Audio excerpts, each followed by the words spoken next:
Hello there, good afternoon. Thank you for tuning in. This is episode 14 of the Synaptic Circle, and I'm your host, Heidi Pop, and I love to synchronize synapses with fellow like minds. And I love to build community, so hello to that community chat. Big shout out to Mr. B. I see you there for that intro. And moderator, Big G, Big Daddy G of Midwest Night Watchers. Thanks for moderating. And Jane of Chiro Sounds. We see you there, Henry, Angel Rings. Thank you guys for being here. If anyone at any point has a question for the guest, please throw it in there. I'm going to do my best to tune in here while paying attention here, and that's the tricky part. So without further ado, and this common theme has to do with SSP, and you're like, what's Heidi doing involved with this? And I go, well, my mission are the kids. And I also have a bit of a past that I have not unpacked yet. So I'm going to, ask a few questions and learn some things myself, as well as perhaps unlock some memories. But more than anything, my mission is about the kids. And I think it's time to normalize the difficult conversations that have to do with the military programs.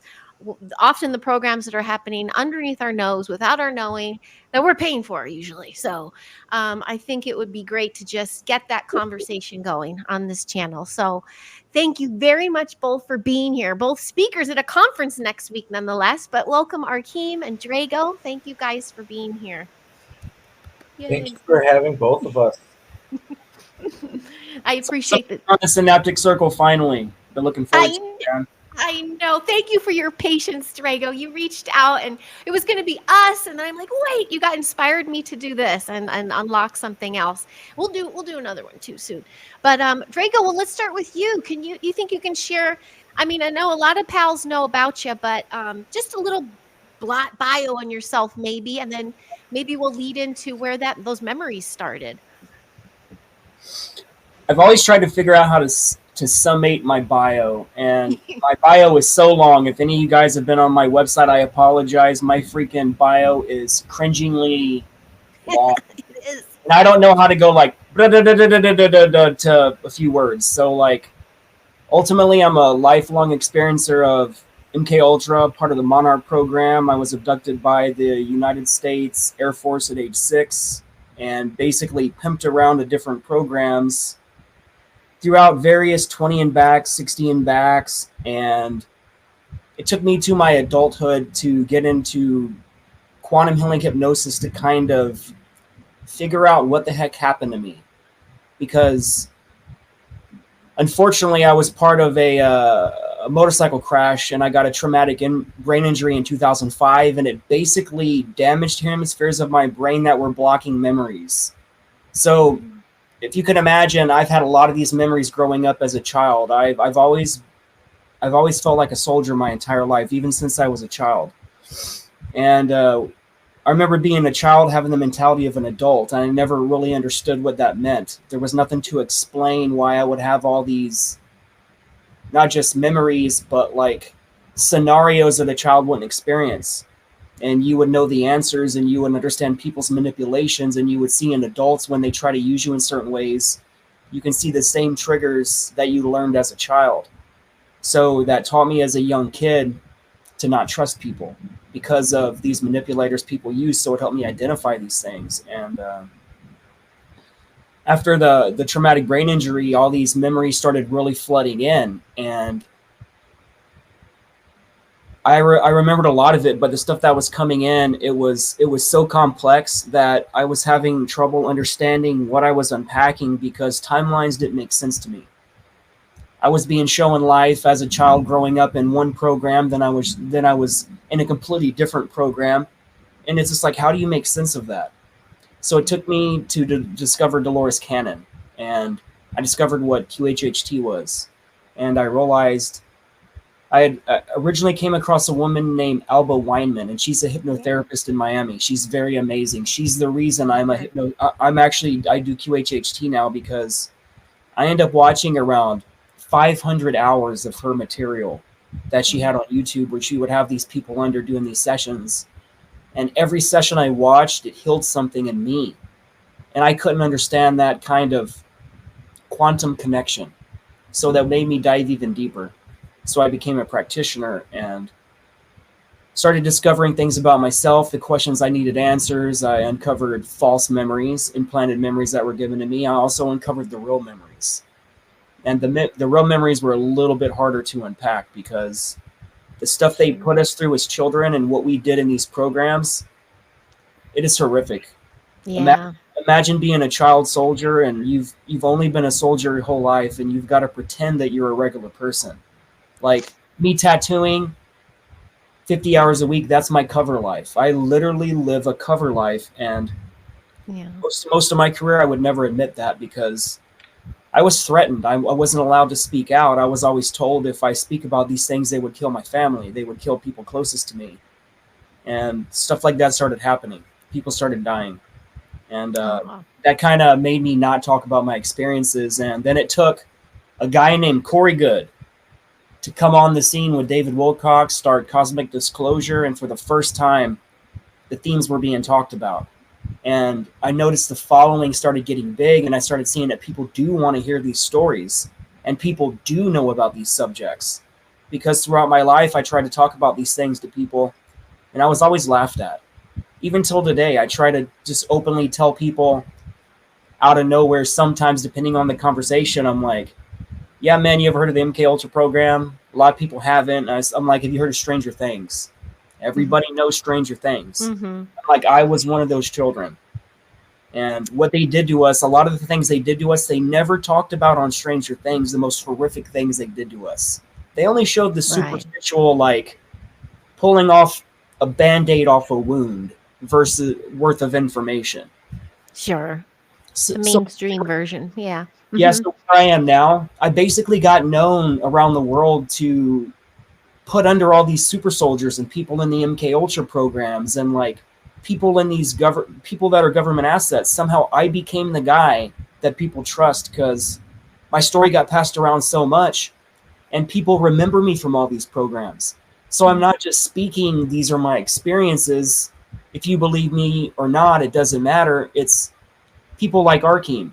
We remember each other from these programs. Numerous people that we are involved with, we remember each other. And we went through this as children. We were tortured. I don't know how many podcast hosts were in deep underground military bases with me.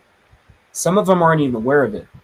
Matthew Mornian just found out that he was actually in the DUMS, and he was part of the program as well. He was unaware of that until I did a 5-hour session on him in my house. He was under for 5 Matthew. hours. Matthew is freaking amazing. He just wrote he just wrote his book. Yeah. Mine comes today.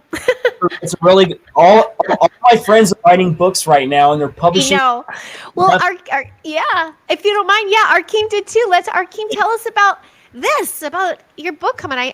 And you. Tell us about you. Sure. Thanks, Heidi.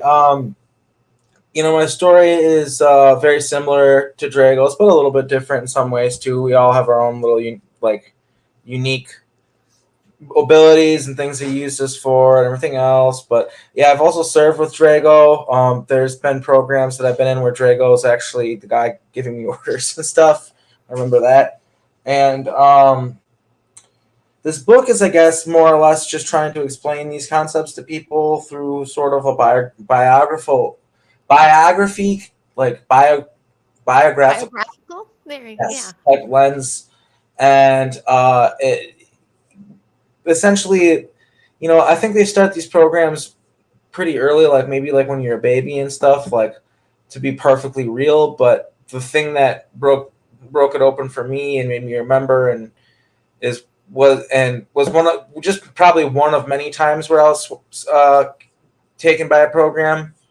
But one of the times that it happened and it ended up opening the floodgates for everything was they have the testing that they do at the schools. All public American schools have like a aptitude test that they give the children in different grades. And I guess I did really well on mine or something like that. So then they wanted to do more tests with me. And they brought me in to talk to these really strange people that asked me all these weird questions. Like, have you ever been on starships? Can you talk to ghosts? It was like a questionnaire thing that I filled out. And, you can maybe write that off as like, well, they're trying to figure out if you're a crazy, like a kid that has like maybe like psychological issues, but it's like, oh no, they also ask some really specific, really weird questions. Like, if it's the future, like this is one of them I remember. This was one of the questions. I was like, if it's the future, let's say, and I just remember it was like some date that was real far off from, it was like the 90s, so some date real far off in the future, and it's like, you have abilities to, you developed abilities to be able to read minds, and the police want you to help walk around and try to find people who are going to commit crimes before they commit crimes by like reading their thoughts, basically. That was one of the questions, and it was like how do you respond? And it was like a multiple choice, and I always thought that was really weird, and I remember that my whole life. And then so I also, of course, my whole life, I knew that I was an alien abductee, that there's something going on when I was being abducted at night. And I always took it as like, you know, when we take geese that are on migration routes to learn more about them, and we take them into some weird place and a van or whatever and clip them, and, you know, so we can track them and then let them go and stuff like that. I kind of thought it was like something similar like that. Like, these are scientists, and I didn't get the full depth of what was going on to me for a really long time. But I had some experiences later on in life, missing time and things like that, where I kept looking, I kept diving deeper, and I guess there's this wall that they have up, like a programming wall, where there's two types of UFO whistleblower type people. There's the nuts and bolts people, which I guess that's what you would say I was at that point. I was a nuts and bolts. And then there's the people like us. So the nuts and bolts people are like, who are on these craft? What are they doing? Why? We have to figure this out. Oh my gosh. And then there's the people like us, like, hey, I've been on these spaceships actually. I know what's going on. I know what ET are doing, what I've interacted with them. And that can be a little hard for people to comprehend. So that's why the nuts and bolts people stay in their corner for so long. And that's kind of where I was, where I just couldn't comprehend like time travel, all these concepts. But yeah, I had like this weird dream with like a blurred face, and there was like a military guy. And I heard of the SSP already, Secret Space Programs, which I knew was like connected to the military supposedly, right? But it just, like I said, 20 and back, time travel was a little weird. Like, it just seemed a little off. Like, to me, like, for some reason, like, I just couldn't wrap my mind around it. But then when I had this weird dream with the blurred face, and I guess I'll explain it, I was, like, sitting in a lecture hall somewhere, and there was a little girl to my right, and then there was me to the left. And at this podium, there was this military guy with, like, lots of medals and stuff like that. And he was telling me about how I had successfully learned how to use my abilities, and I was being sent to be able to learn how to use them in combat. And I remember in the dream being afraid to think or feel certain things for some reason. But then I was looking at his face, and it was blurry. It was blurred. I couldn't see his face. I'm like, what the frick is going on? And I looked to the right, and the little girl, who we're in this big lecture hall, so she's not like right next to me, but she's looking to the right of me, and her face is blurry too. I'm trying to see her face is blurry. And then I remember thinking, because I realized, like, I was a child me in that moment, and I was thinking, like, screw you to the military guy for taking me from my home. I'm going to use my abilities to make your head explode, you stupid bastard, or whatever. And then I woke up, and keep in mind, zero context when I woke up. It was just like a dream. And I was just like, that's wasn't just a dream. So that's when I started going down the rabbit hole again. You know, I kind of like hadn't really looked into it for a while, just kind of ignored the whole thing. I found Tony Rodriguez, and something about him talking just resonated with me. Like, even though like it was, you know, far out there or whatever, I had experienced weird things like missing time and stuff like that. Where I'm like, yeah, well, far out things are happening. Like, you know what I mean? Stuff's happening to me, so I got to be open-minded to this. And when I watched him, the first thing that struck me about him was just, this guy's just telling a story, like not like a lie, or he's just like, you know, like when you're at the bar somewhere, I'm like, yeah, the other day I was with Sharon and we went to the store, and they're just telling you about that. Like, you could tell by his demeanor and the way he talked. It was the Michael Salla one, That it's just like, this guy's just explaining stuff to you. He doesn't have anything. He's just trying to tell you what's going on, what he remembers. Like, I could just feel it through the video. So that's what I instantly was like, even though this seems really far out there, I'm going to keep listening, because this guy believes what he's saying. He genuinely, like, he's telling the truth. You know what I mean? Tony, yeah. Yeah, and when he got to the point, yeah. yeah, and when he got to the point where he talked about the blurred faces, because he's like, yeah, and a lot of these memories, their faces are blurred. I can't see the faces. He's like, pretty much all of them, actually. So he's like, some of them I remember the faces, but there's a lot of them where I can't remember the faces or whatever. That really freaked me out, because I had that. That actually genuinely, like, made me, like, be like, oh, that was pretty much the moment where I realized, okay, so I have been kidnapped through the means of time travel. And that was just the beginning of it unraveling, and then people telling me, oh, I remember you at Project Phoenix 2, the Montauk project, which is what Stranger Things is based on, or whatever, which is a time travel warfare project that was run by the Air Force.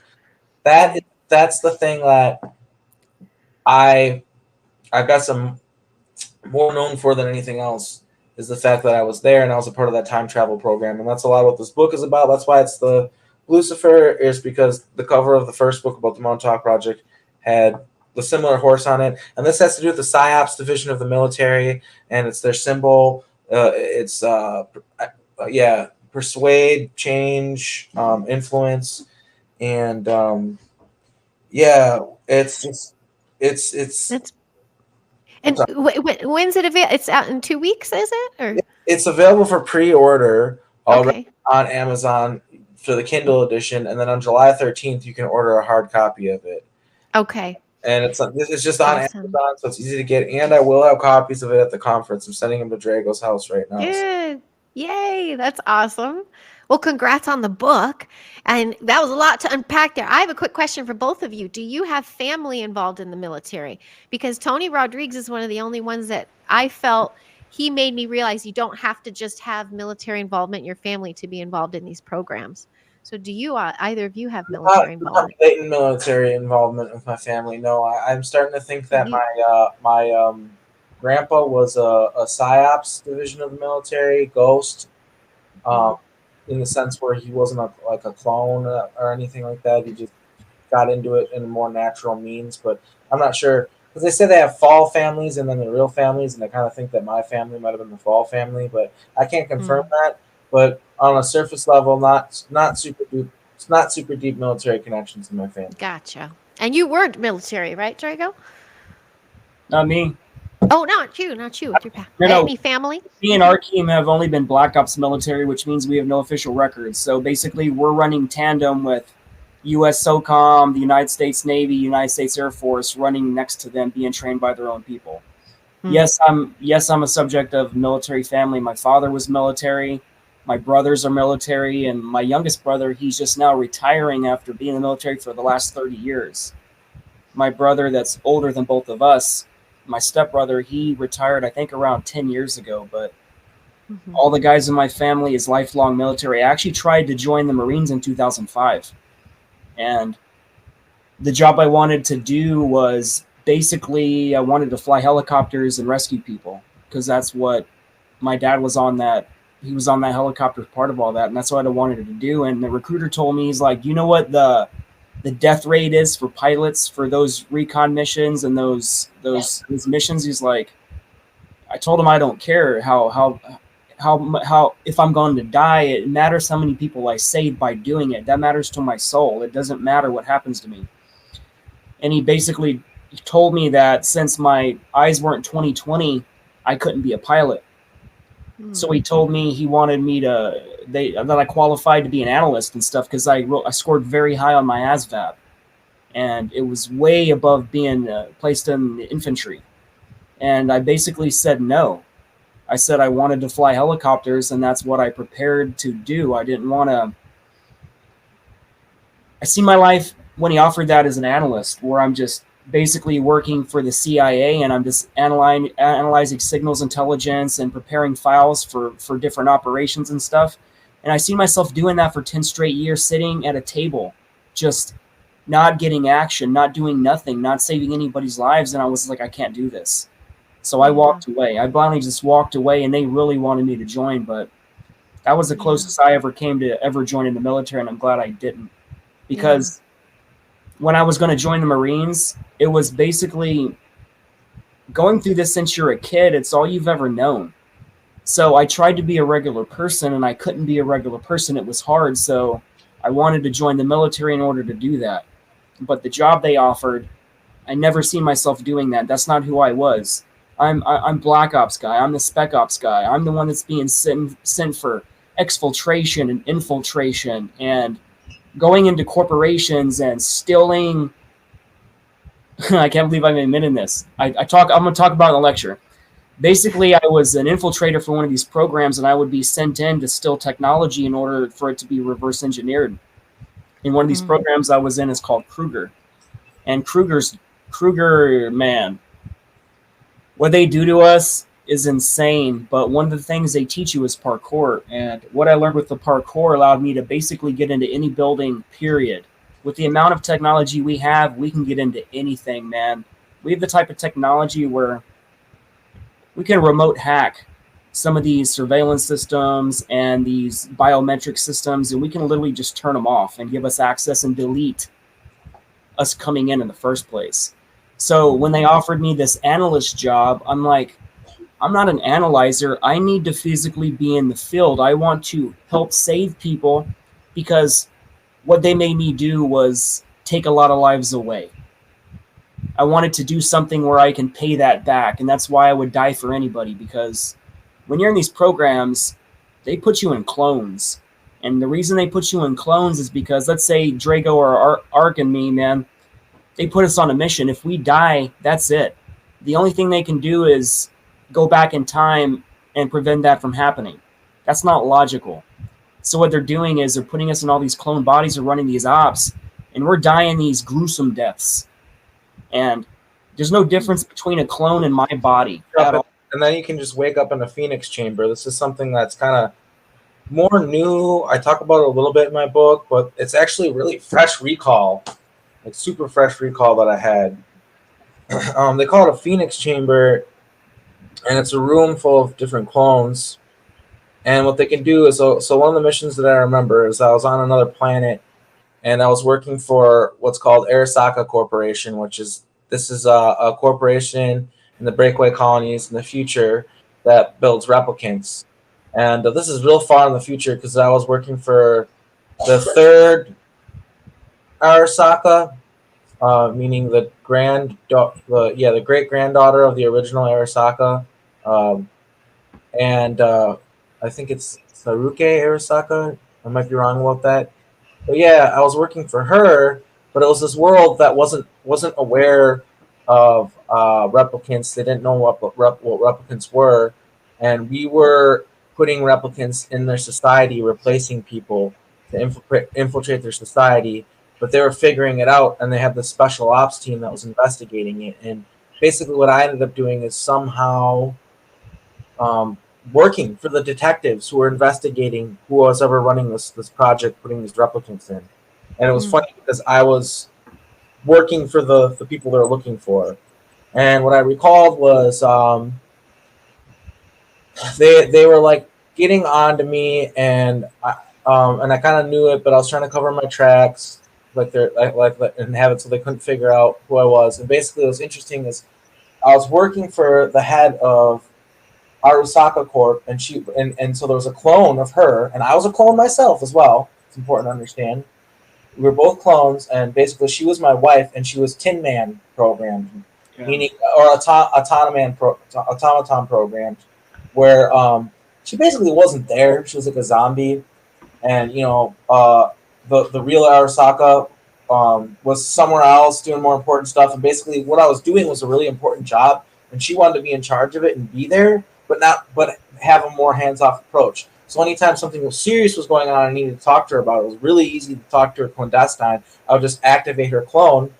And it's funny, the way I would say it too, is I would say, honey, can you bring out the fine china companies here? So that way if people came over, her activation code wouldn't seem weird to people. And I'd activate her, and I would talk to her, and I would tell her what's going on. And we were running this op, and they figured out that I was running this, that I was working for the people who they were looking for. And so I remember I was lying in one of these bed things, and this version of me, this clone of me, it had a thing where you could hack into me like in the Matrix in the back of my head. And I was lying on this table and I was getting a program uploaded. And they must have known that somehow because I have abilities, I can sense things, and I could even with the upload going on, I could sense that they're coming. But when you're doing one of these uploads, you can't stop it. There's no way to stop it. The stop load, you just have to start it and finish it and end it, and there's no stopping in the middle of it. So I wake up and I sit up, and they're all sitting around me with guns pointed, or they're all standing around me with guns pointed at me. And they say, I remember my name must have been something Bennington, because they're like, "Hello, Mr. Bennington. We need to talk to you." And I'm like, "Oh, so it appears you've discovered my colleagues or something." And they're like, "Yeah, you're coming with us." And I remember I was sitting in this room, and they're like asking me questions, and like I'm not answering them. They're like, "All right, well, we got this machine that's just gonna read your brain and answer the questions for us, and we're gonna go get it." And I'm in there with one guy, and I had a necklace, and it looked like just like a fancy necklace, like a rock or something. But it was actually poison in it, and I bit it, and it poisoned me, and I died.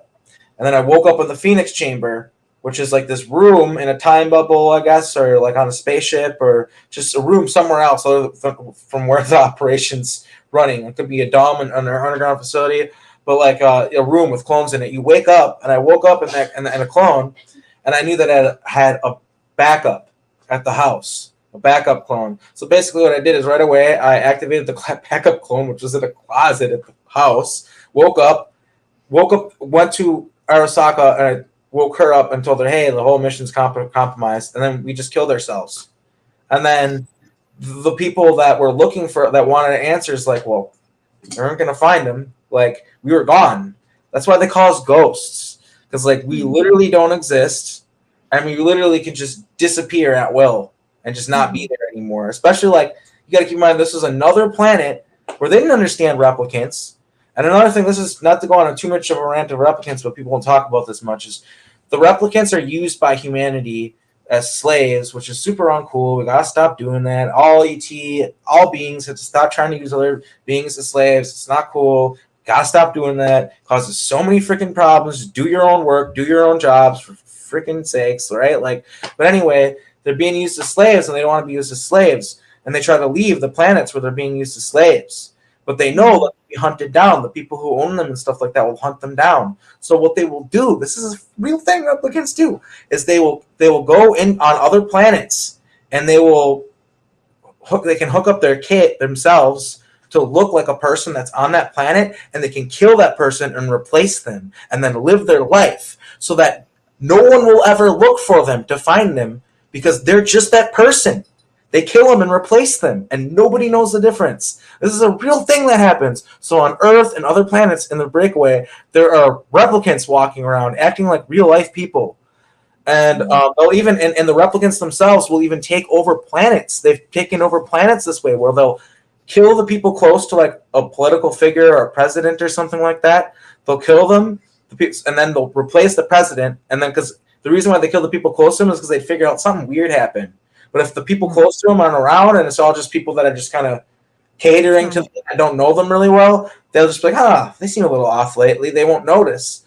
Right. And yeah, it's like a huge aspect of things that I don't think people have talked about very much, is the replicant thing. But yeah, there are another. I agree. To be respected. It's probably just a lot to process because it's hard enough to understand there's an intergalactic slave trade system off planet, like between planets. That already is kind of difficult for people.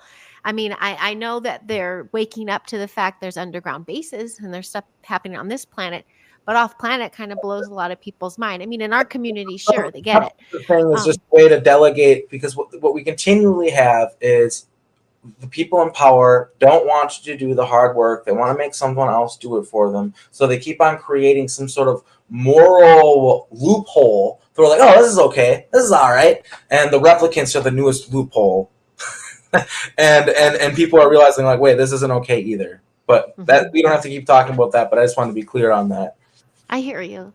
Well, it makes me think of Blade Runner, one of my favorites with the replicants there. But Hollywood, we can go for hours about the disclosure of Hollywood and how, we've seen imagery and things. I wanted to ask both of you, what kind of Hollywood content have you seen that most represents what you've been involved in?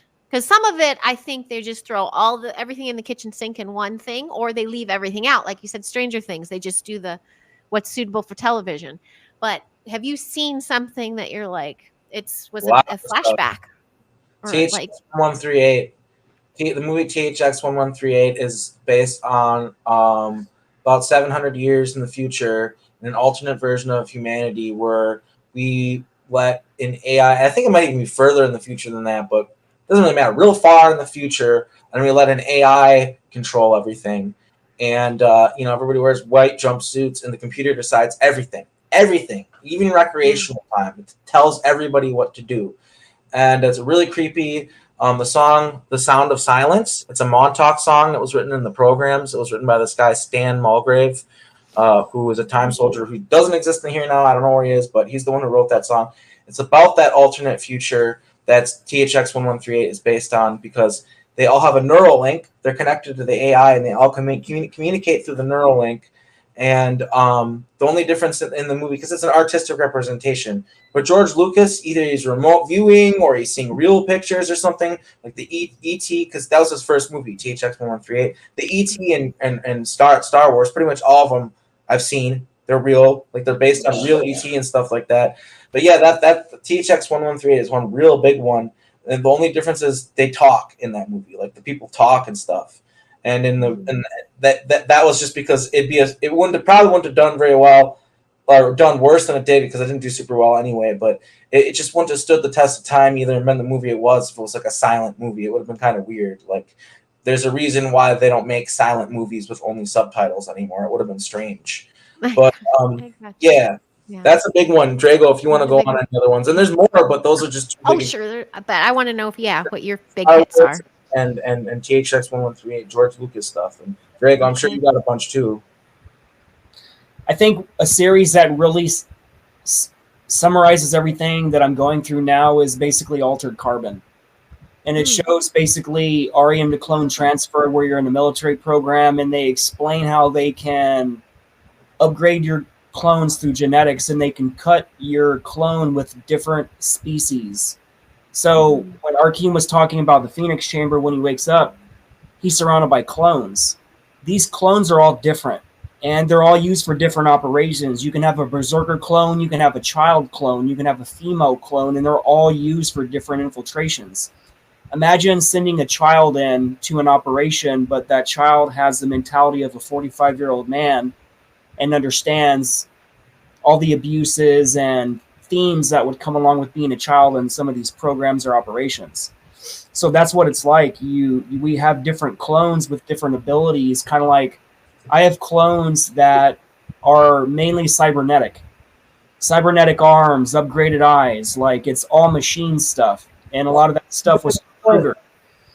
And like Arasaka is one of the most, Arasaka is a Japanese corporation, and they are they're pretty much the cutting edge for all technology. They reverse engineer all the extraterrestrial stuff, and they keep it to themselves.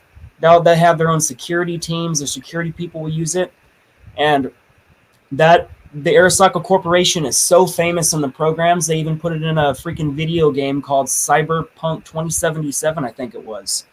And they talk in detail about what the Arasaka Corporation is. Yeah, it's wild. I've worked for them. Those memories, when I got them back, I was like, I just finished up my book, and I was like, this is so annoying. Because it adds so much context to my book and explains so much. There's a few other things, too, like the PSYOP picture for the military. I can't remember if I put that in here or not, but if I didn't, I'm going to really... I'll have to write more books. That's the only solution to that. Like, put more information out there. But yeah, when I got those memories back and like the Phoenix Chamber and everything else, that corporation is crazy. Like that is like a lot of links to go through, and it just shook me to the core. Like when people hear about it, I'm sure like that's crazy. Like wow, but like it was me remembering it happening, and it shook me to the core. It was so wild. Like this lady wasn't my wife. She pretended to be my wife, but she was really like literally she was just like most of the time, like just sitting there like this or sleeping. And the real version of her, I could bring her forward like and have like she'd be out there somewhere, and I could bring her forward through that activation code. And it's just like when it comes to the level of ghostness, like you can actually find that the PsyOps division of the military has Instagrams and everything, and they publicly talk about what they're doing, and the ghost imagery is a big part of it. Like, Oh, jeez. the Yeah, the level, imagery, right? the level Symbolism. is Mhm. deep, like how deep it goes. Like I've seen soldiers, like okay, for instance, this is a good example. The guy from Rammstein, Till Lindemann, the band that did Du Hochmiss, the German band, he's in the programs, and I've worked with him. And I saw him here in Portland. I saw him here, like it was him. It was Till Lindemann, all right, people. I saw him here in Portland, and at the same time, he was playing a concert in New Mexico, so it couldn't have been him, but it was him. Like I know it was him. Like I was with other people who saw him and know it was not some guy that looked like him. It was him. Like, and it's also connected to, by the way, I'm realizing there's some crazy shit with the Voodoo Donuts, Oh, yeah. and the Kit Kat Club. They're next to Yep. each other, and they're doing some sort of weird shit. I don't know what it is yet. I'm not gonna that, but I just know it, and I don't have any evidence or any proof, but they're doing something fucking weird over there. Like, and that was actually where I saw him was over there. That's where I saw Till Lindemann. And that like Voodoo Donuts has it says good things come in pick boxes, the magic's in the hole, and then it shows like the ghost, and it shows that the ghost has the portal symbol here, and in these creepy cults when they SA kids and do bad things, they're invoking their spirit, and they do it to open portals, and I think they're literally like telling people that that I think there's a portal over there. I think that underneath the Kit Kat Club, or both, they're connected to each other, so they probably share the same basement. I think there's a portal down there. And when I was walking past it, actually the other night, because I go on like late night bike rides, and I was just walking by it, and I was thinking on it and reflecting it and trying to pick up things, and I picked up Amsterdam. I picked up Netherlands, portal to the Netherlands. That's what I picked up. Again, I don't have any proof of anything. I don't have any proof of anything. But you have that instinct and you have that training. Yeah. So you talk a lot about the symbolism and of course the stuff in Hollywood. But isn't that what they always say, right? If symbolism will be their downfall. That's what I was just gonna say. I was gonna throw that out there. I'm like, do they know? Absolutely. Bringing it back to the kids, though, for both of you, kids obviously are hot topic, or target too, and topic, and they're such a huge commodity, both on and off planet. But do they target children for these programs because they can just start training them early on, or is it the open consciousness, or in your perspective, they do it because they're cowards. They can't program somebody that's an adult. They can't take advantage of somebody that's an adult. They can't violate the consent of somebody who's an adult and understands consent. So they take children. Now, how it worked at Montauk is we would have them. Some of these time soldiers we would take or whatever, but some of them would literally be. They had a super soldier beating program, so we would make the kids there. That like there'd be a conception there, and then once they're mature enough, they would take out the fetus, and they would put it into a surrogate mother outside of the time bubble. And what they would do is they put the time soldiers in an artificial family, because they did this in like a factory like manner where this is not just Montauk doing this. This is just like a method of doing things. Right. So it's important to explain this. Is what they'll do is they'll literally implant you in a life and create an artificial life, put you in a family artificially and create that life. It's a real family. You all love each other. It's not like, don't get too confused, but like that is an aspect of it. Like, it's not your biological family. Like, I'm not part of, like, my biological parents are other people, not my family. Like, and I've been put in other life, but I don't want to get too distracted. So basically, what am I trying to say? Yeah, I know you brought that in. I have a pal here that probably used to hear, needed to hear that. So thank you for that. So that happened for a reason. I was explaining how they do it. So at 6 years old, so basically they let the child live outside of time, and then at 6 years old, they'll go, "Hey, Jessica," and at 6 years old, they will go and take the child to Montauk to program the child for psychic abilities, to activate their psychic abilities through trauma, and create their altars and all that stuff. And which altars, for people who are unfamiliar with that, they can create new personalities, pocket personalities inside you with different names, different personalities, different abilities, different jobs that they can bring out at different times and insert into different clones. And so all of us in these programs have all these different versions of us throughout time space doing different stuff with different jobs through these corporations. They use this a lot for a lot of different things over and over again. That's kind of the misery, the horror of the human cloning thing, is that they use it for slavery, and it makes it this thing where instead of just using someone once and when they die or something, no, they can just use you over and over and over again, and they do. So that's an aspect of the alters, is these compartmentalized personalities that they can activate with codes. So they create the alters at 6 years old, and they also activate their abilities, and then they throw them back into their normal lives. Traumatized.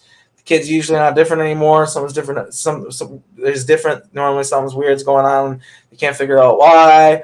And then, at around 12 years old, 12 to 14, sometimes younger, but normally around 12 to 14, right around when they start hitting puberty and stuff, or finishing puberty, they will take the kids again and they'll train them to be warriors.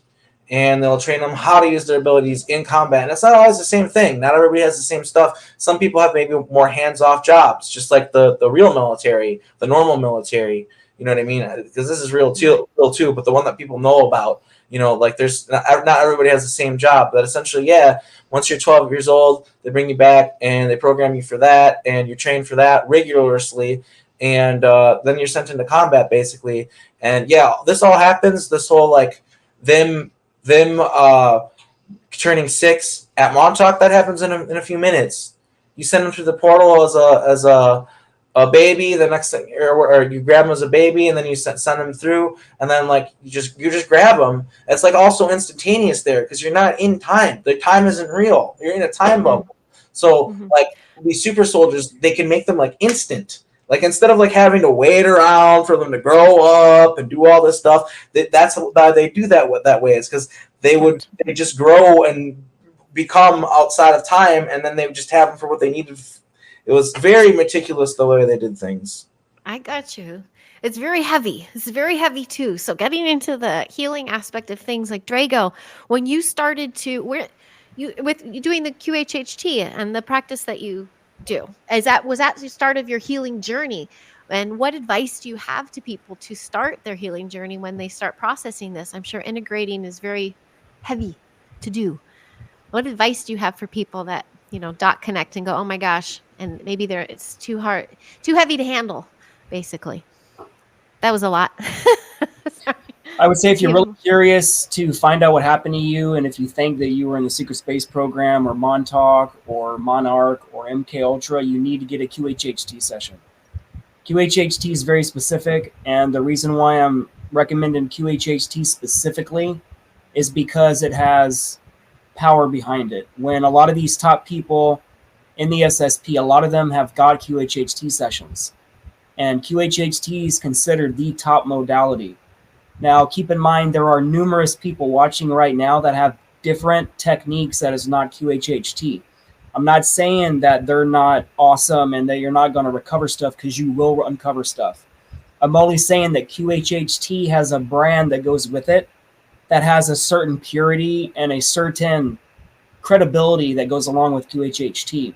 So there are people in this field where they get readings from everybody. Channelers, psychics, this modality, that modality, and everything conflicts everything. Sometimes it goes deeper, sometimes it doesn't, but a lot of times it conflicts a lot of stuff, because one person will get a reading where it says something and the other reading will contradict all that.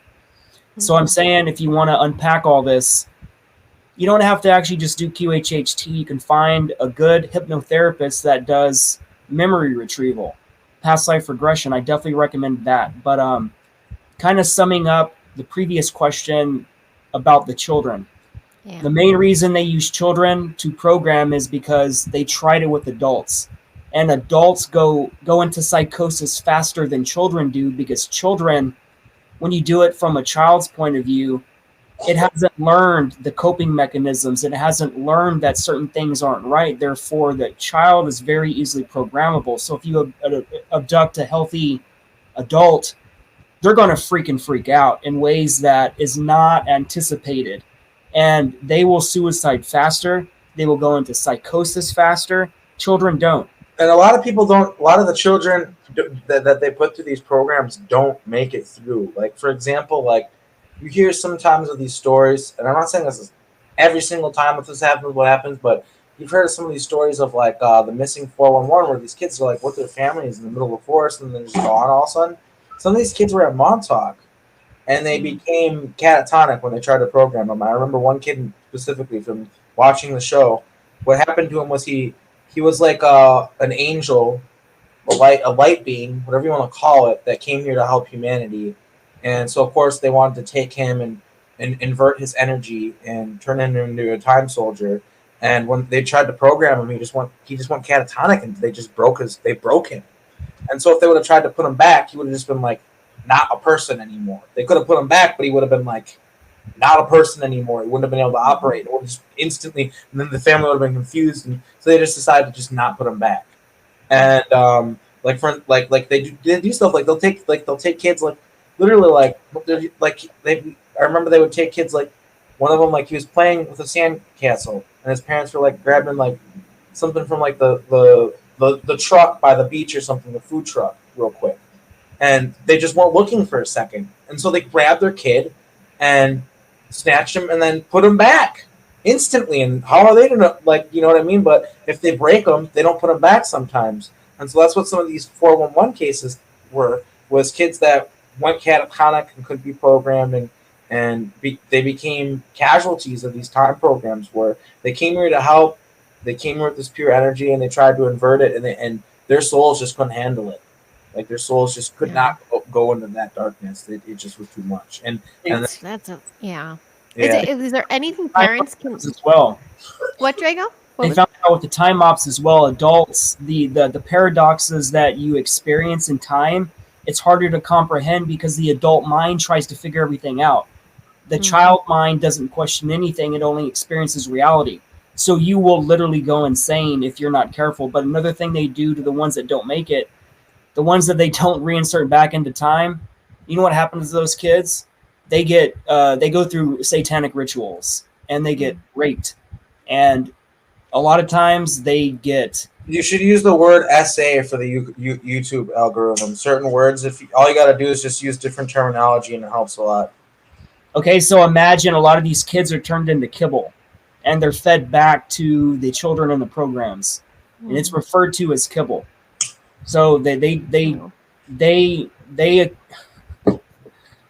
find out how to get rid of all the evidence, and they leave nothing behind. It's pretty dark.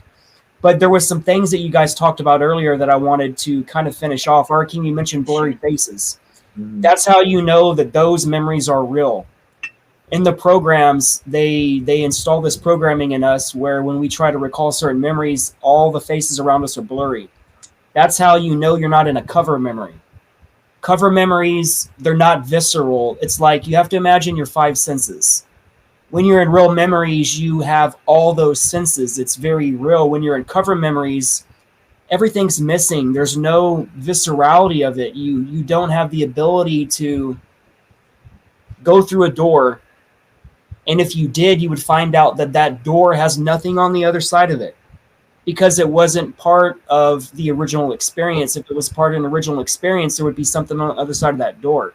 This is how I help navigate QHHT stuff. When I'm putting people under, we identify what the false memories are.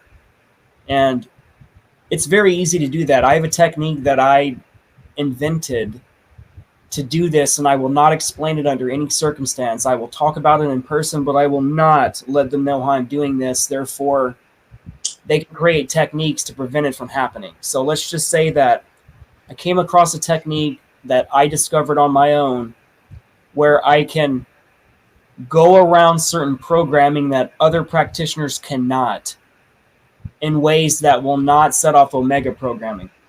But some of the things that we talked about earlier is Tin Man programming. That is part of a standard Alice in Wonderland package. The entire Matrix movie. Everybody thinks that the Matrix movie, it's about some artificial Matrix, and it's a hologram, right? What everybody missed is that Matrix is the entire MK Ultra program. They show everything. The red pill, the blue pill, that's the Alice in Wonderland programming. The moment Neo makes the choice, swallows the pill, instantaneously he starts seeing the shattered glass. That means his persona is now being shattered. He wakes up in this cloning thing. They basically figure out that the clones have a jack in the back. And you can upload combat experience, entire libraries. They're talking about freaking MK Ultra, the clone program. No one is talking about this. Yeah. This is thing I want to make an entire lecture presentation over, because everybody's focused on about it being a hologram and the Matrix version of it. But everything in the Matrix, all the programming, everything that happens is versions of the Alice in Wonderland programming. No one is talking about this, and it really upsets me because I don't see how. I actually understand it. It's a form of predictive modeling. They basically tell you, yes, this is a Matrix hologram, and they make you think you're trying to escape this hologram. But what it's really an analogy is, they said Neo's been through these scenarios numerous times, and he's always met the guy at the end. That's the programmer. The guy that they say is God at the end, that's the lead programmer. And Neo has broke his programming so many times. And every single time he's got there, they kill this clone. His mind resets. He wakes up. He goes back into the clone. They remove all his memories, and Neo has to wake up again because Neo is the one. That's why the word Neo, change the letters around, it's the one. And there's a lady called Sophia. I'm mind farting right now. She's the original creator of The Matrix and the Terminator franchise. And James Cameron straight up stole it from her. She actually sent him the screenplay of that as part of her book a long time ago, and it turned out to be this big lawsuit against him. And basically, what it's all about is the Matrix is the beginning of John Connor. Terminator is the machines in the future going back in time to kill John Connor Neo. So Neo is John Connor. When the Matrix starts, all of his memories has been removed. He's already been set from the previous time. He already tried to take over it. That's why they prophesied that he was the one. So I'm just tying in that the jacks he was talking about, that's standard on a lot of these clones. We also have these ports typically on the back where they insert drugs. So they can drug our clone before they transfer our consciousness into it, and we'll be on drugs. And you can't stop it. And he's right about the program. Once you start installing the programs, you cannot interrupt that data stream at all. It is dangerous because it can cause psychosis. So imagine if the power went out when you're in the middle of a download from these data files, and it's all coming in photonically, like it's coming in at the speed of light. So you cannot interrupt these data downloads. The Tin Man programming, going back to that, the entire Alice in Wonderland movie is about MK Ultra. It is about finding the lead programmer at the end, going down the golden road or whatever they called it, the golden brick road, whatever they call that. That's going towards finding the program again. And you have to go through the labyrinth, and you're going to meet these characters, and all these different characters like the Tin Man, they're part of the MK Ultra programming levels. So, do you see this? Just finish 3 more things off because we're talking about a lot of stuff, and I'm not commenting towards some of the stuff, and it's very important stuff. Phoenix Chamber, they show one in the movie Avatar. What the Phoenix Chamber is designed to do, once you're in the chamber, it automatically starts sending theta and delta waves into your brain. And it forces you to go to REM automatically. And once you go to REM, it allows you to transfer your consciousness to a clone. That's what it's for. Now, back in the day, they had to wait for us to fall asleep in order to transfer our consciousness to these clones. Now they don't have to. They figured out a way to pull our altar while we're freaking awake. And we will have no idea it's even gone. And the only way that you can track it is you fill in complete. Part of you is gone. Because you got to realize the altar that went through all these experiences, it is you. It's just another version of you. whole different backstory, different motivations, different way the mind thinks. But you got to realize that each alter that was created is a piece of you, and it has to be integrated back. Imagine like your light body is solid, and then pieces, small pieces get shot out in different directions. Right now, you can't make a complete circuit. Everything is a torus. Everything is electrical and magnetic in nature. It's counter-spinning rotations. That's what the human body is. That's what the earth is. That's what the universe is. That's what a single cell is. It's a mini black hole torus field. When you send parts of that energy in other directions, it causes catastrophe. It causes memory problems. It causes health problems. So many things. Going back to the Blade Runner stuff, you're right. That's what it's like. Imagine being on an operation and you're not just a machine. Imagine that it's your consciousness in a clone and your mission lasted the last 20 years. You can have your own family, your own children on that operation, right? You have no idea. And if someone was coming at you to kill you, you would do everything you can in order to not die, to protect that family, to protect all of that. And that's what happens. Sometimes our missions, they last too long. Sometimes they forget about us. And then we've got to die naturally in our consciousness where we'll just rehome back to the chamber we're being put in. But that's just to let people know how serious this stuff is. Yeah. This is no joke, man.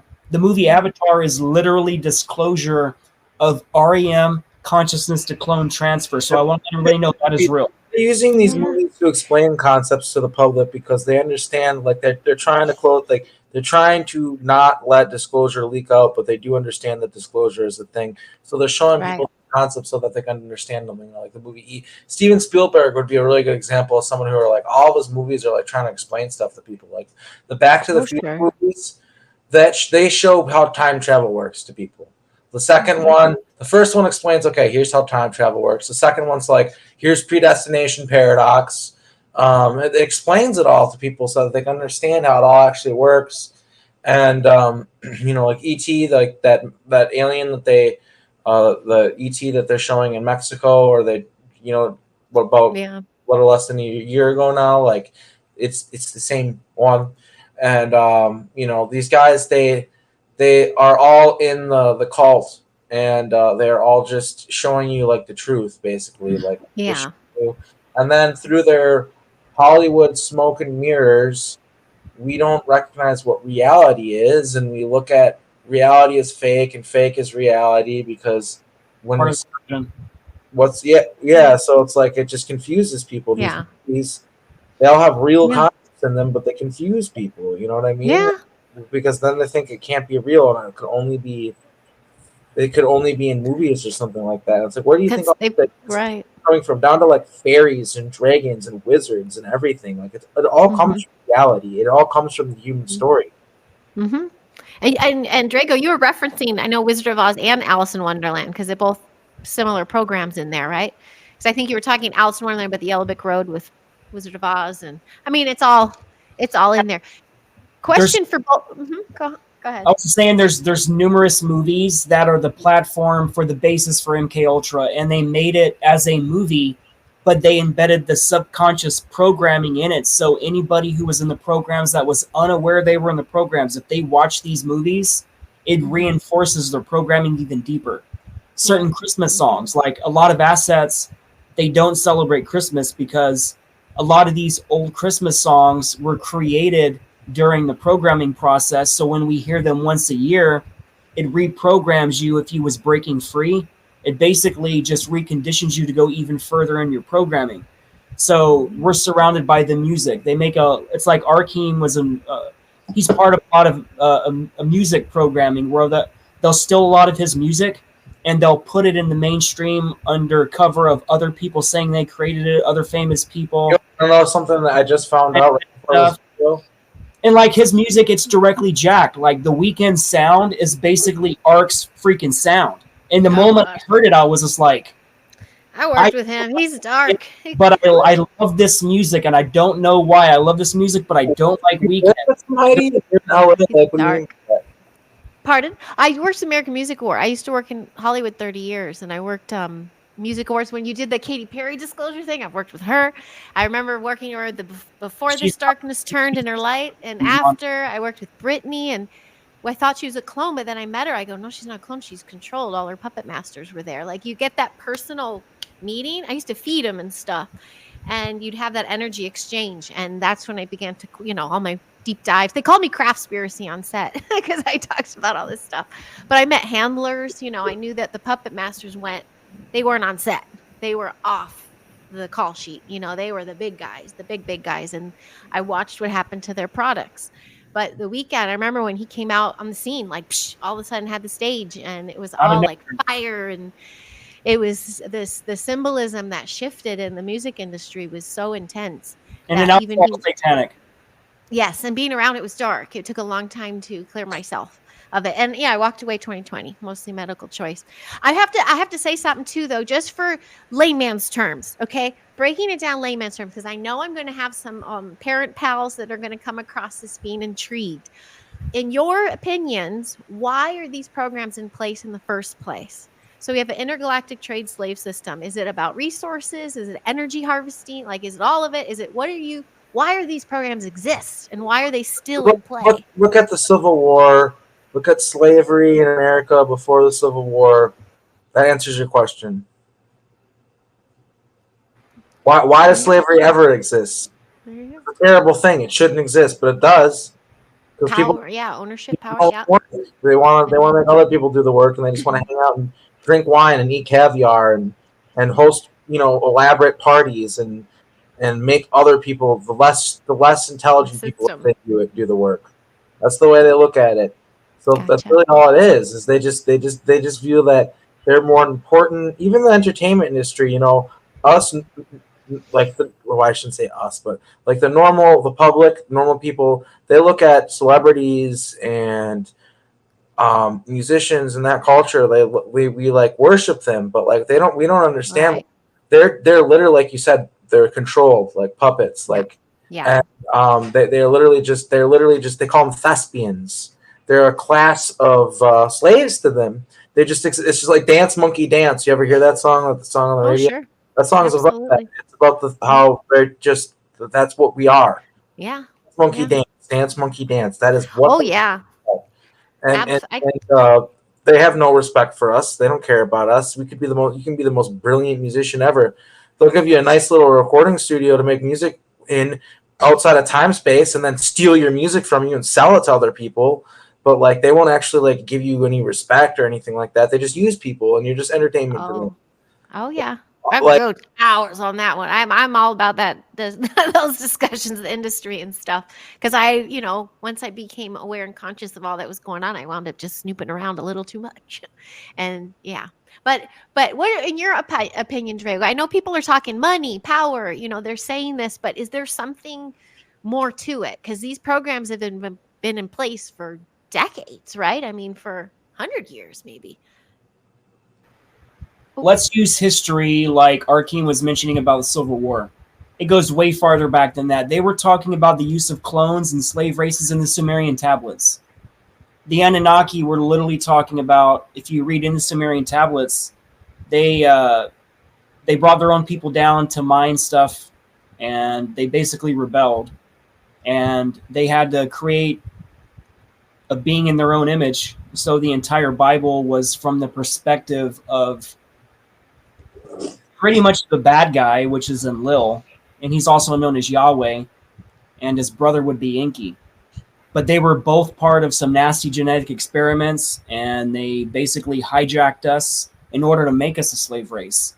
Because once you do that, this has not only been going on since antiquity, it's been going on outside the planet for billions of years. Technology is not new. Everything we discover, we're rediscovering it because it already exists. We'll use the analogy of there were 3 or 4 people who created the polio vaccine simultaneously. They all got the idea and they went to patent it at the same time. All these people completely separate. So we found out through QHHT that a lot of these inventions, they're getting downloads from the Akashic Record, and they're basically bringing a technology to the planet that already exists somewhere else. So like, they're truly Yes, the Elohim is the Anunnaki, the House of El. So someone just made a comment. So yes, they are the Elohim. The Elohim are the House of El. So any names ending with El is the House of El. The word angel, Michael, Gabriel, Uriel, all of them. And basically they are the Anunnaki. They came down and they installed the religions, and they had Gabriel install the antithesis of Christianity, which was Islam, in order to control us in this planet forever. Let's say you have the two biggest religions on the planet, and they will war each other till the end of time. You control each narrative. You control light and dark. You have to understand that religions, they have to be banned. Like, spirituality is one thing. To use somebody as an example to live your life by, that can be bad, because you can use Baphomet as a religion to live by, and it's like their rules, their number one tenet is do what thou wilt. That means literally do what you want. So if you want to do something to little kids, if you want to take people's lives, if you want to steal, all of it's authorized. There is no punishment for any of those crimes, because they are not considered crimes as part of that religion. So just understand, like, the intergalactic slave trade, man, that's nothing new. We're basically suffering from amnesia, and we're thinking this is a new concept and it's only been going on for a couple of thousand years. That's because we've been programmed to think it's only been going on for a couple thousand years. Do you think our time travel does not go back in time to antiquity, and we tried changing stuff and installing clones there and technology there and everything else? That's what these programs are for. Like, I don't know how many times they sent us back in time to talk to famous people, like presidents and all that other stuff. And like, just what they were doing at Montauk, they were trying to change history. But what they realized is they only created all these paradoxes and all these additional timelines that created all these Mandela effects, because there's always going to be alpha as a timeline. The main timeline is sentient. It is conscious. And this timeline does not like to be changed. So again, this is where all the Mandela effects, because all these changes that were made, everybody is coalescing to a single time stream, and everybody that experienced Mandela effects are all correct.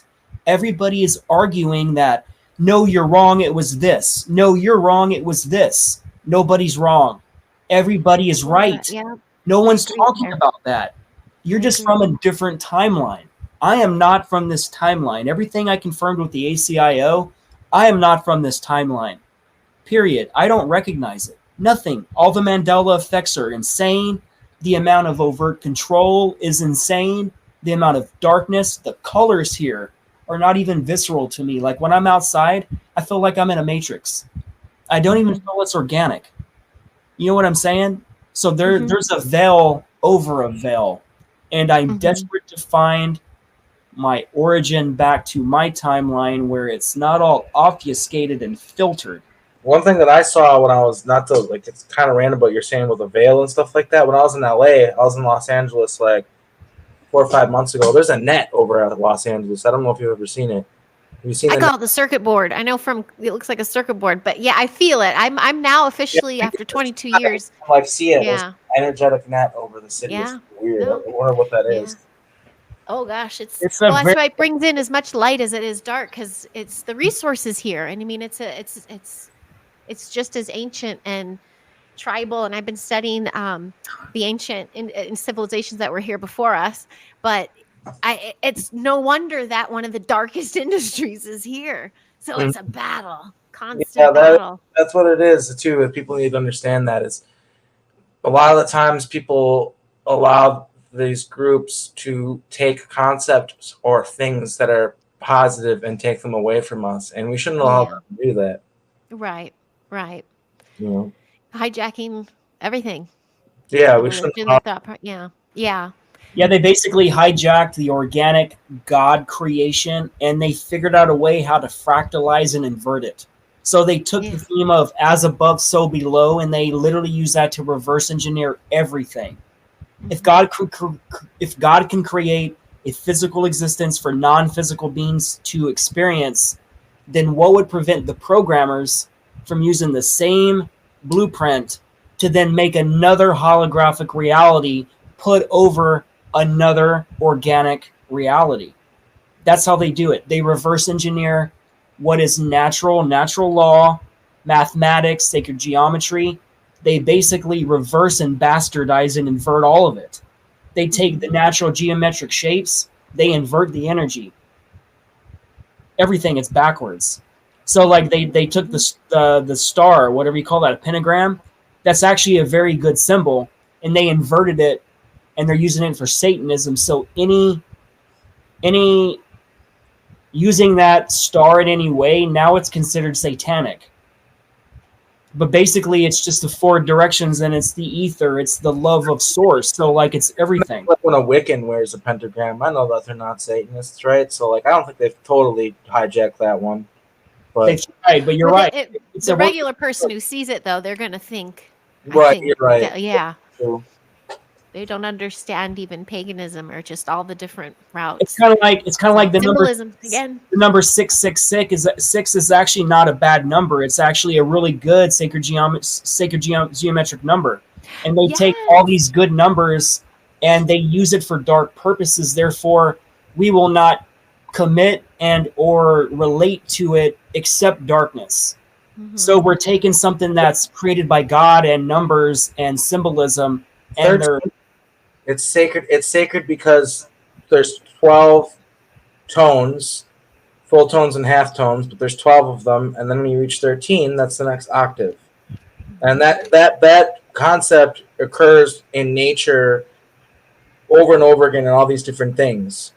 Like not just music, but in frequency and all this other stuff. And so 13 is actually an extremely sacred number, but people have been, they would, like the 13th floor on buildings, they'll just go to 14 and stuff like that. There's a superstition around it, but it's actually a positive thing. And so having like, people always talk about have discernment. Like that's so important. Like people got to recognize, like, to associate something with evil purely just because somebody evil once used that thing, like, or something like that. Like a good example would be you can use a knife like to stab someone, or you might maybe want to chop up an onion and throw it in a souffle you're making, and it's going to taste delicious, and you're going to feed it to your friends. Those different energies, right? Oh, perspective, yeah. Same instrument. You got to keep in mind that like the universe is all about how we perceive it, how we react to it, how we sit. So that's a big part of it. That's what I say. And we have to intercept. And that's when that's why I left the industry. And now I work with kids. And I'm like, if I'm worried about all these things in place, I want to empower the children. We teach them sacred geometry. We teach them how to get in tune and to look out for, vibrationally what is in tune with you, what's not, what's in this dimension, what's not. We have to intercept. With that being said, is there anything parents can look for like with their kids, if their kids could be involved in programs at night or something? Obsession with science fiction movies, obsessions with like which unfortunately they're normalizing that as much as possible, because like that's like half the stuff they're trying to feed young boys, especially now, is like science fiction stuff. But that's one thing, and then like their drawings, like what kind of stuff are they drawing? Because I looked back at my comic books when I was a kid, crazy. Like I was really drawing aliens and stuff and cloning tubes and like all sorts of yes. What's that? We draw the darkness. If your kid starts drawing abstract concepts that they wouldn't formally be trained in, like a concept of that an adult would know, kind of like if a kid's depicting certain types of demons or people ordering people or people dead and cut up and stuff, a natural kid is not going to have anything to relate to that to. Yeah, also like that. That's really important. You're not your bad, but like my bad for interrupting you. Like, but also I think it's really important to mention, like, and I think that your viewers, Heidi, they probably don't have as much of a problem with this, but like, people just need to respect children and listen to them and talk to them and communicate with them. Telling them that their imaginary friends are fake. I literally proved in QHT. I'm the only person who's done this. I'm going to talk about this in my presentation. I had a tattoo client of mine, and they basically were talking to me, and they said, my child is talking about these imaginary friends, and it's making me uncomfortable, and my kid's talking about stuff that my kid has not seen on TV, and it's just, how is my kid crazy? So I'm like, would you allow me to talk to your child privately, not in front of you? And you always get this kind of eye reaction, like, well, okay. I said, how about I record it? I'll record it on my cell phone. What I want to do is I want to establish trust in the room. And in order to prove that this is either real, I use it through proving an objective reality. So I took the child and I asked the child permission. I said, your friend that's in the room, can they see me? Kid say yes. So what you do is I asked for permission to speak to this being and ask it certain questions. And you ask the kid questions that only an adult can answer. So one of the first things I like to ask imaginary friends, can you ask them, are they from a star system? No one ever asks these things. They think it's literally just a kid having tea with itself. But they don't realize that until we produce our hormones, we're connected to the spirit side. Our spirit guides that are with us now, our children can see them. They've been convinced by the adults that they're crazy and none of it's real. They're told it's all make-believe. So they have to pretend that when their friends are around, that they don't exist because they know it makes the adults uncomfortable. So beyond a reasonable doubt, I proved that these kids are talking to real beings because the concepts conveyed with this, a child can't understand. I'll ask, what is the secret to the universe? How would a kid even understand what kind of question that is? So I ask the types of questions to the child, and the answers relate through the child's mouth, word by word. So, like, we have to stop telling our kids that their imaginary friends are not real, because what you're doing is you're a product of your own programming at that point. Your parents told you the same thing. That's what they wanted. They inverted natural law, and with natural law, kids are born with a knowing that all the beings they see are real because we're surrounded by our spirit guides. And they designed our hormones to start younger at an earlier age. That's why, remember back in our day, I was born in 1980, and 13-year-old girls looked like children. They looked like children. Yeah. They didn't have boobs. They didn't have adult bodies, none of that. Then over the last 30 or so years, I would say the last 20 years, the genetic engineering is so out of control that now kids are starting to start puberty at 7, 8, 6 years old. Yeah. And they're growing adult parts that they shouldn't have. And at 13 years old, they look like they're 18 years old. That is freaking dangerous. That's my daughter. But they're doing that because these people that are creating all this, they're perverts. And they're perverts. Well, it's in the food. I mean, yeah, it's coming through sources, but they're the ones putting it in the sources, right? So what they're doing is allowing them to kind of escape certain things because they're now genetically modifying us to look like adults. Therefore, they're having adults being attracted to children because the children look like adults now. See how this works? It's part of a predictive programming. They're starting it by modifying us, and then they're confusing adults because the adults cannot, in their own mind, people that's not born after 2000. Before that, if we seen a little girl dressed like an adult being inappropriate, we would all have a problem with that. If I had a little girl that was 13 years old and she's dressed in shorts showing the bottom half of her butt cheeks and showing her boobs out, I would not be cool with that as a father, because I know that all the adults, it's not just the children that's attracted to her, it's all the adults now. I know. So it's a very dangerous. It messes them up mentally. I've had to deal with my daughter with her developmental, you know what I mean?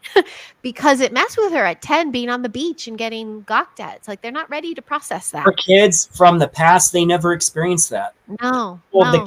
The kid diddlers back in the day, I'm using code words, the kid diddlers. Yeah. Back in the day, they had to be a lot more covert in what they did. Yeah. But today they're trying to normalize it so much and change legislation where they're lowering the age slowly. Certain states Yeah, in the that's United weird. States, did you know the legal age for an adult and a child is only 15 years old in certain states? They keep lowering it, and they keep lowering it, and they keep lowering it. They're trying to make it where it's normal. They show that all civilizations, they all break down the moment they normalize kid diddling. Mm-hmm. Everything is lost because if you can't see that that's wrong, there's no lines you will not cross, including diddling your own child. Mm-hmm. That's why, hence getting in there, getting that family unit, getting the parents educated and empowered themselves. Did you see this from Laura? So with these programs, is it with the because I felt there's a DNA connection with ours, but is it through the family DNA, or can it be just a random like Tony Rodriguez, like just the child out of Sure, out of the norm? he's his case is kind of unique. I think Yeah. it's normally generational. It is normally Normally, yes. in these programs. My mom is in the programs. My brother is in the programs to a lesser extent than me, but he is. And yeah, you're basically your family is all like even my extended family. They're all involved in it. And no one knows about it. Yeah. Ones that are lucky of us to have these memories. There's weird stuff like I remember like at Thanksgiving, like this was the last time I had Thanksgiving with my family. My aunt was like, "Hey, I remember when like when we first moved to Shawano and the government like came and like said we could yeah, Shawano, Wisconsin. That's Yeah. another connection we have. It's Yeah. my ex-brother-in-law. Okay, go ahead. It's from there. But she was like, remember how like the government came and like told us we couldn't stay in our house because it's something for some weird reason, and so they got us hotels, and you guys stayed in a different hotel than we did, and my cousin was just like, what are you talking about, Mom? She's like, you don't remember that? It was like 4 days. She's like, no. And I'm just sitting here, I'm like, man, this is MK Ultra stuff, and I didn't say anything. Maybe I should have, but I just didn't want to open up that can of worms. Maybe I should have been like, yeah, that sounds a bit weird. How do you not remember 4 entire days of your life being at a weird hotel? Like, that's bizarre. That's hard. It's in my family, and and then also strangely enough, the cousin that my other cousin that's in that part of the family, my aunt's son, he's in the Navy, dentist. He's a dentist, and he's a millionaire. He's a millionaire now, and I feel like he learned some things because I don't know. He just acts like he acts kind of. And I'm sorry if he ever watches this or anyone knows him. Like, I'm not trying to talk crap about him, but he acts kind of strange. Like, I don't understand the way he treats her family sometimes. He's very aloof and very strange. And the more I learn about the programs, the more I'm like, oh, maybe he knows some things, and maybe he knows about the past, and maybe there's stuff that he really wishes he could talk about, but he can't. And just, I don't know. I caution that sometimes. But yeah, there's stuff that I see in my family, and where it's like, it's definitely connected with the family. Like, I would say 9 out of 10 times, like your family is also involved. And unfortunately, a lot of times too, most of the times, it didn't work out this way for me, but most of the times your parents will be your handlers. Like, that's like 9 out of 10 times is you'll have parent handlers, and then that's terrible usually. You do have a relationship with your parents, and they just suck. Fortunately, I don't know why or how, but I have great parents, so I didn't have that in my life. Also, that's good. Yeah. What about the gazillions of other people who don't realize they're in these programs yet? Do you think that's ever coming for them? And then, I mean, you can answer from before, Drago. Sorry, I threw another question out there, but like, I'm just curious about this huge population I feel we have that are involved, and they just are unaware because of all the nets we have on us right now, all the other programs that we have enslaving us, and are they ever going to become aware of their involvement and begin to heal from it? More than likely, no. Most of what we went through, it's such a beautiful system in the way they designed it that 97 to 95% of the people are affected by this, and they will never get another memory back. Only 3 to 5% of blank slating backfires, and you retain your memories. That's what happened to me. It's really interesting too, because like when I first woke up, I live in I used to live in like a super duper MK Ultra town. A lot of people in my town I served with. I run into like old friends at the bar one night. Like, I remember I ran into a friend of mine, and I'm looking at him, and we're hanging out and talking over beer or whatever, and I'm thinking, I remember being on Mars with you. I remember I have to save your ass from a spider that drug you into a cave. Like, you know what I mean? And I'm just like, if I tried to tell this guy that, he would tell me I'm fucking nuts. Like, he would tell me, like, dude, you need to go see the doctor and, like, kind of pat me on the shoulder and walk away. Like, you know what I mean? Like, he would not believe me. And this is over and over again. Another weird thing, too, that I see in the town, not to get too far off track, but, like, I remember, like, there's a guy, I've never talked about this in an interview before, and I want to talk about this because this is so crazy. Last time I visited Appleton, it was super crazy, super weird, super traumatic. But anyway, there's this guy that I always see him walking around town, and my whole life I've always seen him. He's pretty short, and he always wears military scrubs, military fatigue. And I don't think he's in the military, and he walks everywhere. You see this guy walking everywhere. And there's this tavern down the street from me, Mr. N's Taverns, that he always, every day almost, without fail, he's there at the end of the night having some drinks. And so I'd see him there, and I finally realized, because I would see him all the time, and I'd be like, that guy's super weird, but, like, not in a bad way. And I'm like, it's because he knows something that everybody else doesn't know. I've just known it my whole life before I even woke up to it. Every time I'd see him, like, that motherfucker knows some shit. Like, he knows some stuff. Like, and so anyway, like, last time I saw him, I was trying to see if he remembered me from the programs, because I remember him now. He was I can't remember the nickname we gave him. It was something stupid like Mr. Explodey or something.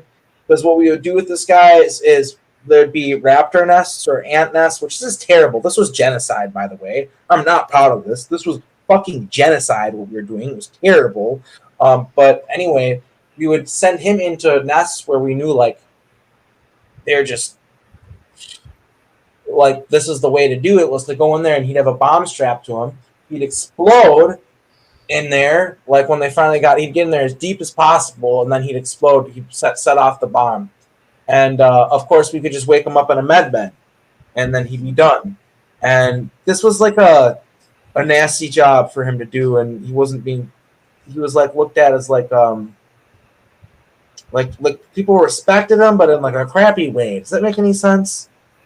Like they respected him for what he did, but also, like, he was the guy doing the job that nobody wanted to do, so people also kind of didn't respect him. I don't know if that makes any sense. But sure. And he's in your town? He was in the hometown? Yeah, he's in the hometown. He's at Mystic. He's at this bar, and I was like, hey, you ever had Johnny Walker Red? Because that was something that was on Mars. Was Johnny Walker. Oh, yeah, that's Dark Fleet. That's what we use for currency. Johnny Walker Red specifically is one of the top things we trade for in the programs, including coffee and chocolate. Really? Johnny Walker Red, if you want to impress somebody, especially someone in a military group, you bring them either a bottle or a case of Johnny Walker Red. And that's how you lubricate the social boundaries between agreements. Yeah, and so he would.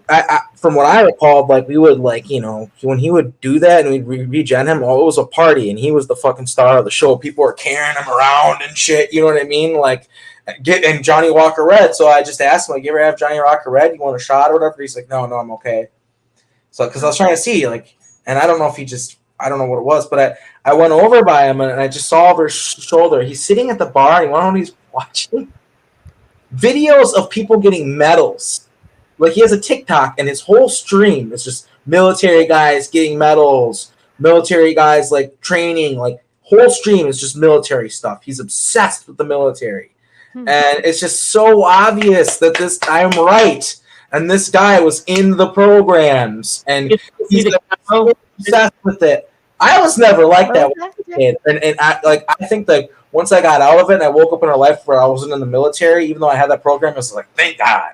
No more military shit. Like, I was tired of it. So I don't think I have the same programming Drago was, where I'm like, I want to join the army. I've had the opposite. I've had an aversion to the army my whole life. But yeah, it makes sense to me though, because like for people to be like that, and that's what he's like. And I think what it is for him, this is, I think, a very educated guess, and I'm pretty sure I'm right, is he wants to join the military, but for whatever reason, like Drago, he didn't pass the aptitude test that he wanted to join, whatever it was. Maybe he wanted to be a Marine. It looked like he was watching videos of Marines. I'm not sure. And that would make sense because the Mars Defense Force, isn't that Marines? Right, Drago? Isn't Mars Defense Force Marines? Depends which group you're in. Yeah, so I don't know, but anyway, like just an interesting story about that guy, and yeah, the fact that they will group us sometimes a lot of us that are in the same programs and stuff like that will be in the same towns, which is really interesting. You think that they wouldn't do that because they wouldn't want us to remember stuff.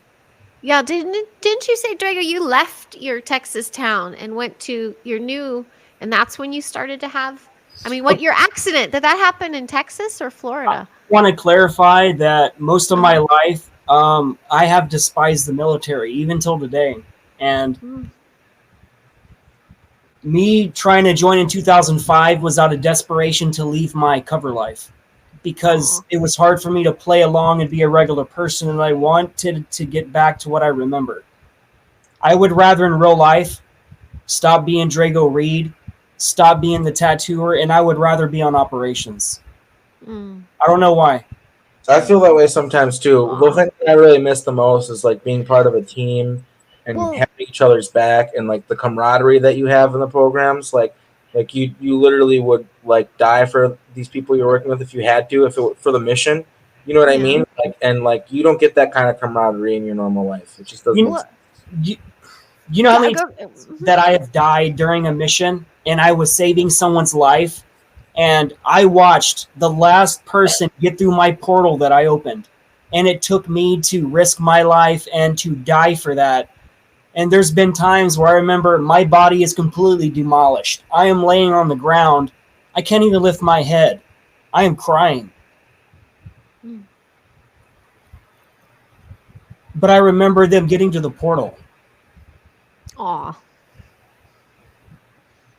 So it's of service. Yeah, that's I have a lot of memories of that, of like the portal. You need to do it in time, and it's gonna close. I'm like, the energy's really. That happens a lot in these situations. Aw. Well, I do think this is a perfect segue because you're bringing up camaraderie and teams, and that let's talk about these beautiful communities that have grown because of you guys and all those that are putting themselves out there and sharing their stories and their testimonials. So you have a beautiful conference coming up, and I know you both have been on the circuits talking for a minute, writing books and things, but I bet that feels amazing to start, finding the others. You're finding these people in our 3D right here and gathering. How important is that to you, and how often do you get to do that?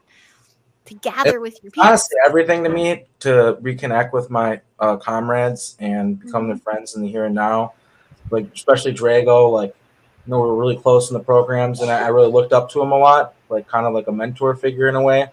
And it's really good to reconnect with him. And I guess healing probably. It means and the good thing too is like with the way that they victimize us and stuff, we really are moving on from like, yes, we need to talk about that. It's important, but we really do. We're taking our power back, and it's a really beautiful thing for us to be able to for me and Drago to be able to speak at the same conference about these programs and what happened to us. And I think that it's important that me and Drago both champion collaborative testimony. We're not trying to be like the one SSP person that's like talking or something like that. We really believe that everybody has their own testimony and perspective and skill sets that they have to bring to the table. Other people like us who remember this stuff and are part of the picture.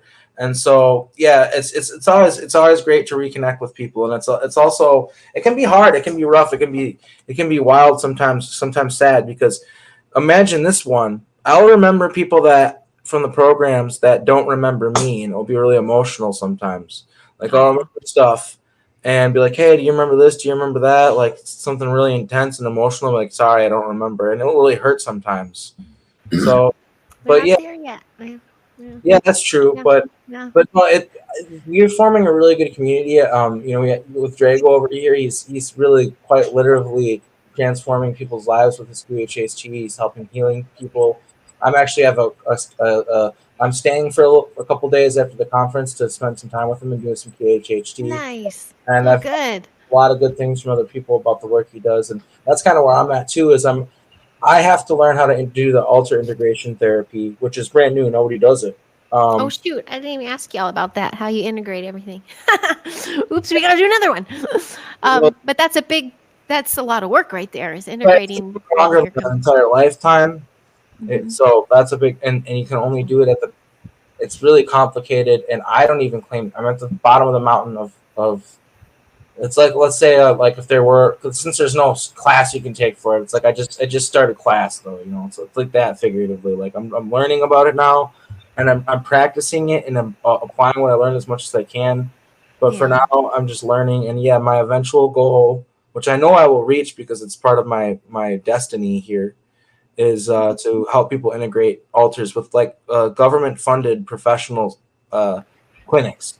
I'll have to start with Nice. those government funded clinics, like I'll have to start somewhere, but eventually we're gonna be That's like, look, great. you broke these people, you need to pay to fix them. You know what I mean? That kind of thing. Exactly. I feel that with our vets for sure out here. Drago, I know you're speaking at the conference. Are you going to be working with any clients? I know with Arkheim afterwards, but are you taking clients at the conference or really just socializing and then speaking? I've already filled up every spot I possibly have. Months that's where I have no time for myself every day. So like I'm Aw. doing what I can for my soul to give as much as I can where I have nothing left. And in the end, when it's all over, I knew I succeeded in my mission. Aw. Wow. Again, selflessly of service to others. And the biggest thing that we're here to do when we're all speaking in the same venues and we're here meeting each other, you have to realize that we are mortal enemies, a lot of us in these programs. Like, I just got to meet one of my main programmers over at Contact in the Desert, one of me and Arkheim's programmers.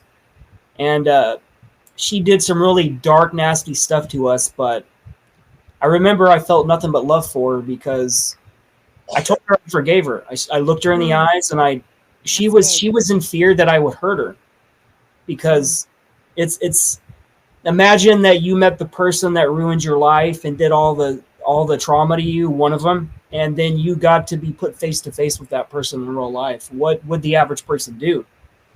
So you have to get to the point. What I discovered with QHHT is you have to forgive people. You cannot hold it in. You've got to let it go. You've got to see it for a higher perspective. You got to see the lesson you learned in it, what they did for you, how they made you stronger, even though they took everything from you. Look who we are now. Me and Arkheim are so freaking strong that we feel that we're separate from everybody else because we've been through so much dark stuff that we've been molded into the machine and to the soldier we are now. So for me to look her in the eyes and to say that I forgive you, I genuinely mean it. And she didn't expect it. And I seen love in her heart. And she wasn't expecting that. And it lit my heart on fire because if you're programming me, more than likely you're programmed.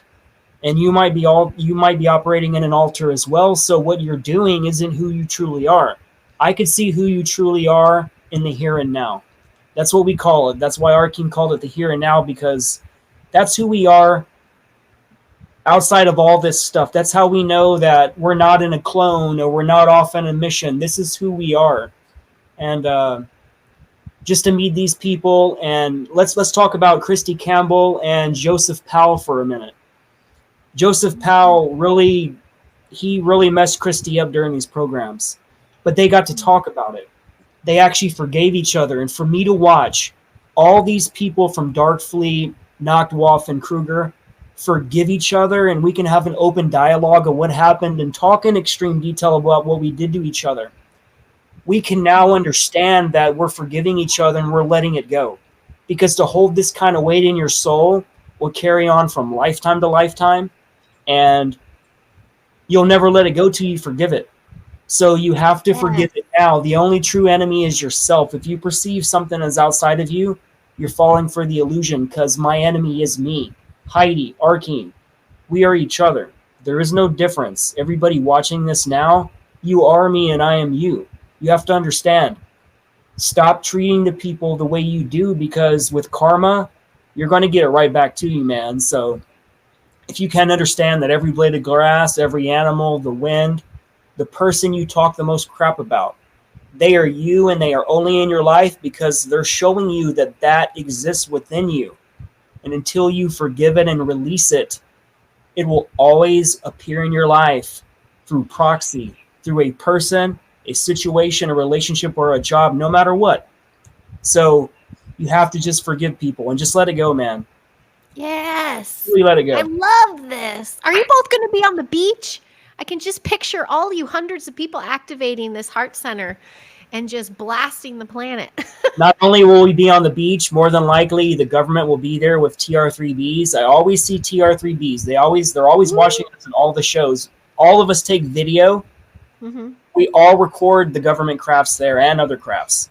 So yes, not only are we going to be a beacon of light for that show, we're going to send a beam so high through the cosmos that everybody has to see where it's coming from, because we're going to be doing CE5 contacts every single night. Yeah. And the last time I did a CE5 contact with that group that we're using for the show every night was like 2 or 3 weeks ago. Mm-hmm. I seen 20 to 25 different ships. Everybody saw them. Everybody. We had a group of around 30 to 40 people. Everyone saw them. And I was teaching them how to connect with them. Like, these are the rules, and like, you should do this, and don't think that they're outside of yourself, and don't think that they can't hear you just because they're up that high in the sky. If it is a non-human craft and it is a light body, consciousness is immediate through quantum entanglement. There is no lag. So if you see this ship coming across the sky like this, you can say, hey, I see you. Please stop. And if it's conscious, it might stop. You can talk to it and ask. You can say, hey, can you start spinning around? Can you start going this direction? I'm going to use my laser. I'm going to point it downwards. If you hear me, can you go this direction? They will start showing you that they hear you.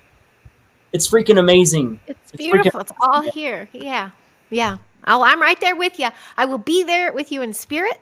I will still be on the West, but I'm sure I'm going to see and feel all of you guys. And Arkheim, just again, your book, you can get pre-orders right now. But is that Amazon?